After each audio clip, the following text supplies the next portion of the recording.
Adult female with young male coming in without collar to her kill.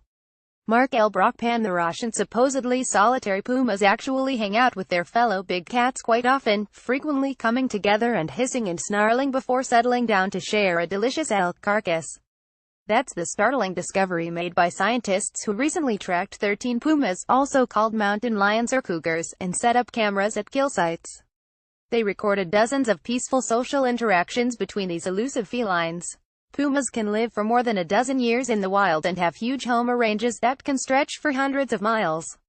Scientists used to think that they lived lonely lives and only came together to mate or fight over territory. There was really no other reason to come together at all, says Mark Elbroch of Panthera. People just made a lot of assumptions based on very little data, and those assumptions became mythology, even within the science world. But in the journal Science Advances, he and his colleagues say they had reason to suspect that the social lives of these mighty carnivores might be more complex. New GPS tracking that let scientists watch the movements of these animals in near real time was revealing inexplicable meetings. In May of 2012, for example, Elbroch looked at the GPS tracking and saw that a female and her kitten had stopped at a certain location. He noticed that another female with 3 kittens of her own were moving in that direction. So he and a colleague raced to the spot in the woods and found a dead elk. They pointed cameras at it and later found that the females spent 2 days together feeding at opposite ends of the same carcass. They sort of just sat at either ends of the carcass and weren't particularly friendly to each other. They just sat there and ate. And the kittens would bounce in and feed when they could, says Elbroch.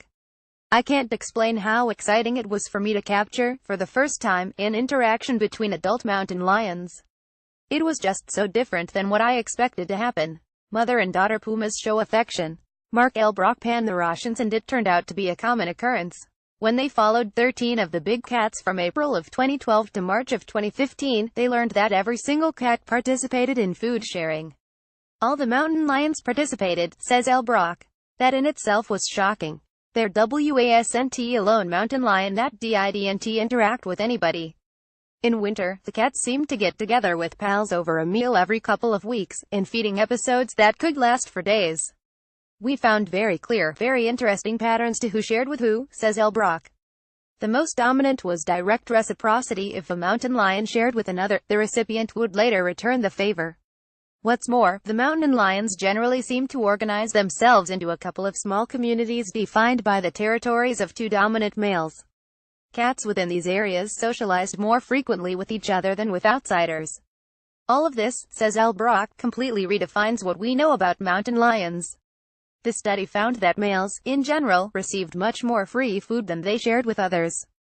It might be that females got something else in return, such as building a relationship that would provide breeding opportunities or protection from other males that might kill their young.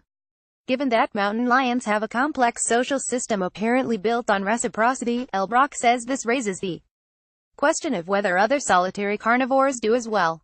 He also would like to know what effect trophy hunting might have on these social structures. What happens when a male is removed, he wonders. Is there social chaos? Is there quick turnover to maintain those social systems and relationships that are in place? We don't know.